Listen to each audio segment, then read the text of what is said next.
ఈరోజే మంగళవారం. అలానే ఈరోజు ఎంతో పవిత్రమైనటువంటి సంకటహర చతుర్థి. సాధారణంగా సంకటహర చతుర్థి అంటేనే ఎంతో పవిత్రమైనటువంటిది. ఈ యొక్క సంకటహరణ చతుర్థి అనేది ముఖ్యంగా ఈరోజు అంటే ఈ యొక్క శ్రావణ మాసంలో మంగళవారంతో శ్రీ వారాహిదేవి జ్యోతిష్యాలయం నెంబర్ 1 వశీకరణ స్పెషలిస్ట్ పండిత్ నంబూదరి. వీరి యొక్క సెల్ నెంబర్ వచ్చేసి 9043637512. విద్య, ఉద్యోగం, వ్యాపారం, పెళ్లి, ప్రేమించి మోసపోవటం, ఆరోగ్యం, నాగదోషం, సంతానం, భార్యాభర్తల మధ్య గొడవలు, అత్త కోడళ్ళ మధ్య గొడవలు, స్త్రీ పురుషుల వశీకరణము, అలానే ధనం నిలకడగా లేకపోవడం, రాజకీయం, వామచార దోషం, ఎటువంటి సమస్యలకు అయినా 24 గంటల్లోనే పరిష్కారం లభించును. మీరు నమ్మకంతో ఒక్కసారి గురువుగారిని సంప్రదించండి. మీ యొక్క సమస్యలన్నింటినీ తొలగించుకోండి. కలిసి వస్తున్నటువంటి రోజు ఈ యొక్క సంకటహర చతుర్థి. సాధారణంగా సంకటహర చతుర్థి అంటేనే ఎంతో పవిత్రమైనటువంటిది.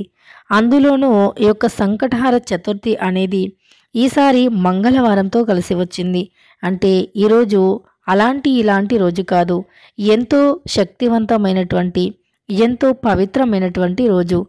ఈరోజు రాత్రి 12 గంటలలోపు పసుపు డబ్బాలో ఇది ఒక్కటి వేస్తే చాలు, ఇక ధనం అనేది దోసుకు వస్తుంది. అంతేకాదు కటిక దరిద్రుడు కూడా ధనవంతులుగా మారిపోతారు. అంతేకాదు కోట్ల అప్పు ఉన్నా సరే తీరిపోతుంది. విఘ్నేశ్వరుని యొక్క అనుగ్రహంతో విఘ్నాలు అన్నీ కూడా తొలగిపోయి మన జీవితం అనేది చాలా అద్భుతంగా మారిపోతుంది. అయితే మరి ఈరోజు రాత్రి 12 గంటలలోపు పసుపు డబ్బాలో ఏది వేయాలి, దానితో పాటు ఈ యొక్క సంకటహర చతుర్థి యొక్క ప్రత్యేకత ఏమిటి, ఏ దైవాన్ని ఎలా పూజించాలి అనేటటువంటి అంశాలను ఇప్పుడు తెలుసుకుందాం. సంకటహర చతుర్థి అనేది ఎంతో పవిత్రమైనటువంటిది. అందులోనూ మంగళవారంతో కలిసి వస్తుంది. అంటే ఈరోజు మంగళగౌరి వ్రతాన్ని కూడా చేస్తూ ఉంటాము. ఇలా మంగళగౌరి వ్రతాన్ని కూడా చేసేటటువంటి రోజు సంకటహర చతుర్థి కలిసి వచ్చింది. ఈరోజు అత్యంత పవిత్రమైనటువంటి రోజు కాబట్టి రాత్రి 12 గంటలలోపు ఈ యొక్క పసుపు డబ్బాలో ఇది ఒక్కటి వేస్తే ఇక తిరుగు లేనటువంటి ఐశ్వర్యాన్ని పొందుతారు. అదృష్టం అనేది మీ వెంటే ఉంటుంది. అంతేకాదు ఏ రకమైన కష్టాలు అయినా తొలగిపోతాయి. అంతేకాదు మీ జీవితంలో ఉన్నటువంటి అనేక రకాల సమస్యలు సైతం తొలగిపోయి అదృష్టం అనేది కలిసి వస్తుంది. సంకటహర చతుర్థి అంటే గణపతికి అత్యంత ప్రీతికరమైనటువంటిది. గణపతికి సంకటహర చతుర్థి అంటే చాలా ఇష్టం. ఈ రోజున గణపతిని ఎవరైతే గరికతో మోదగలు కానీ లడ్డూలు కానీ పెట్టి గణపతిని పూజించి ఓం గం గణేశాయ నమః అని మనస్ఫూర్తిగా తలుచుకుంటారో వారికి ఖచ్చితంగా కూడా అదృష్టం కలిసి వస్తుంది. సంకటహర చతుర్థి అంటే సాధారణంగానే గణపతికి అత్యంత ప్రీతికరమైనటువంటిది. ఈ యొక్క సంకటహర చతుర్థి రోజున పసుపుతో ముఖ్యంగా గణపతిని తయారు చేసి పూజిస్తే గనక ఖచ్చితంగా కష్టాలు అన్నీ తొలగిపోతాయి. అప్పులు, ఆర్థిక సమస్యలు, కుటుంబంలో మనశ్శాంతి లేకపోవటం, అలానే పిల్లలు చెప్పిన మాట వినకపోవటం, మీ భర్త అత్యంత ఎక్కువగా కోపంగా ఉండటం, ఇలా అనేక రకాల సమస్యలు, అనేక రకాల బాధలు ఇవన్నీ కూడా తొలగిపోయి అదృష్టం కలిసి వచ్చి కుటుంబంలో చాలా సంతోషకరంగా ఉండి అలానే ఇలా ఏ రకమైన సమస్యలు అయినా తొలగిపోతాయి.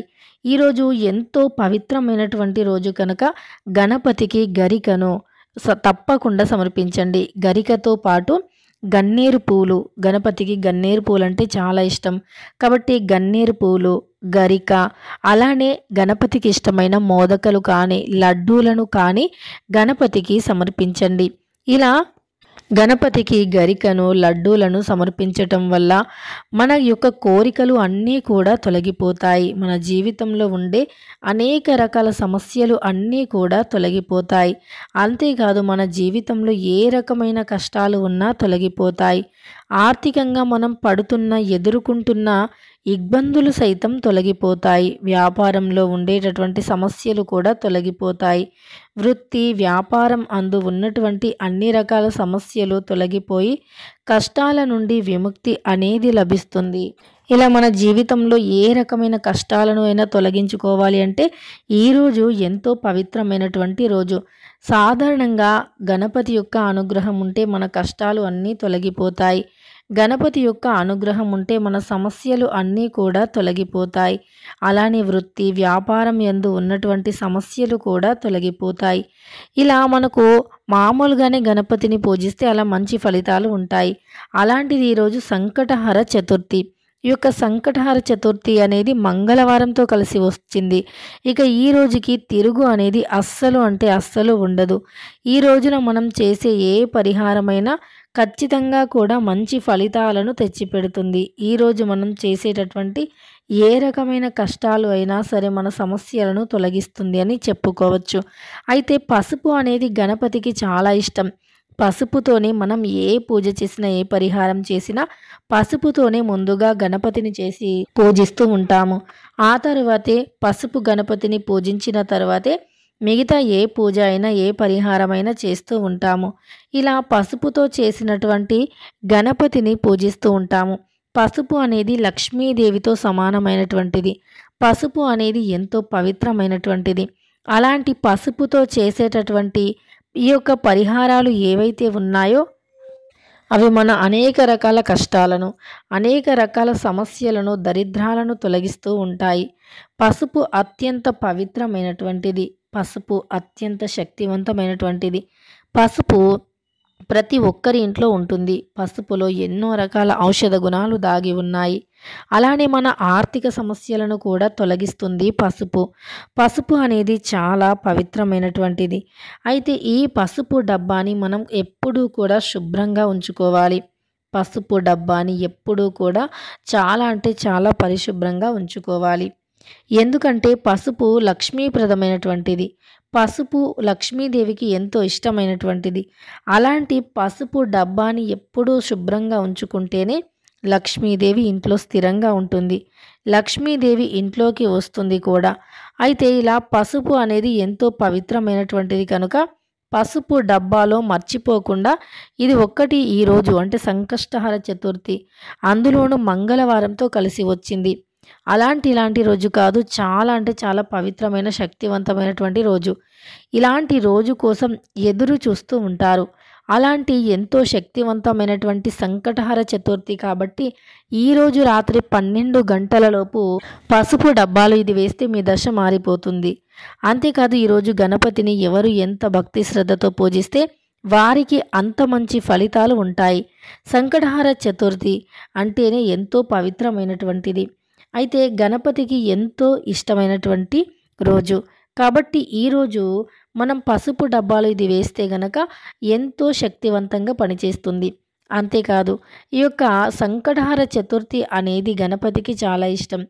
అందులోనూ ఈ రోజున చేసేటటువంటి ఈ యొక్క పసుపు డబ్బా పరిహారం అనేది ఖచ్చితంగా మన దరిద్రాన్ని తొలగించి దరిద్రం అనేది పూర్తిగా కూడా తొలగిపోయి గణపతి యొక్క అనుగ్రహంతో మన సంపద పెరుగుతుంది. అంతేకాదు ఈ ఒక్కరోజు ఒక అమావాస్యతో సమానమైనటువంటిది. సాధారణంగా మనం అమావాస్యలకి పరిహారం చేయటం వల్ల మంచి ఫలితం వస్తుంది అని తెలుసు.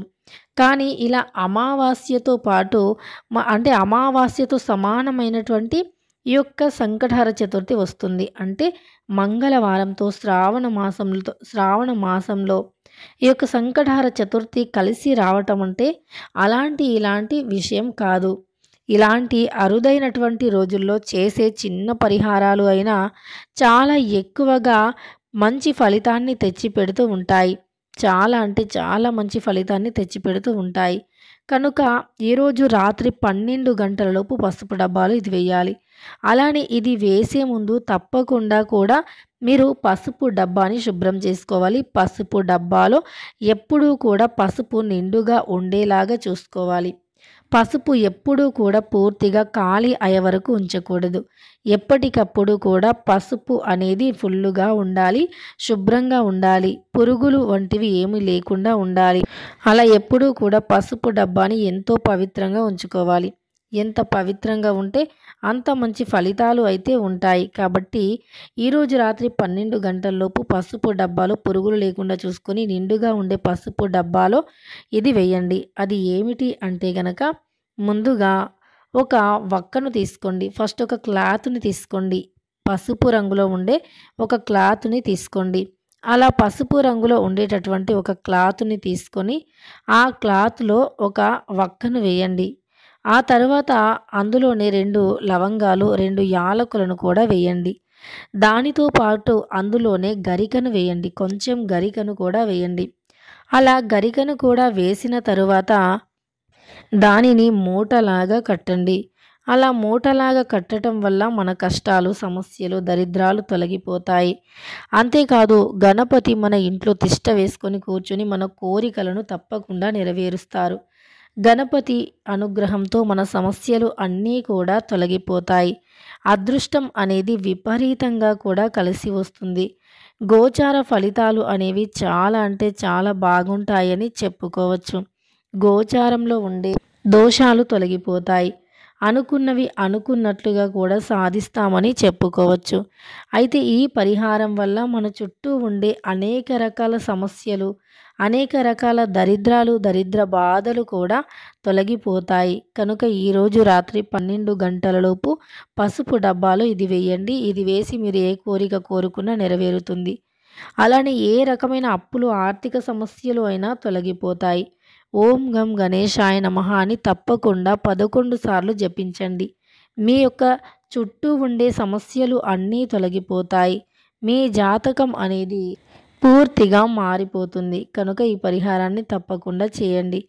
ఇక అదేవిధంగా ఈ యొక్క పరిహారంతో పాటు ఖచ్చితంగా గణపతిని పూజించండి. గణపతికి ప్రతిమ విగ్రహం ఉంటే పాలాభిషేకం చేయండి.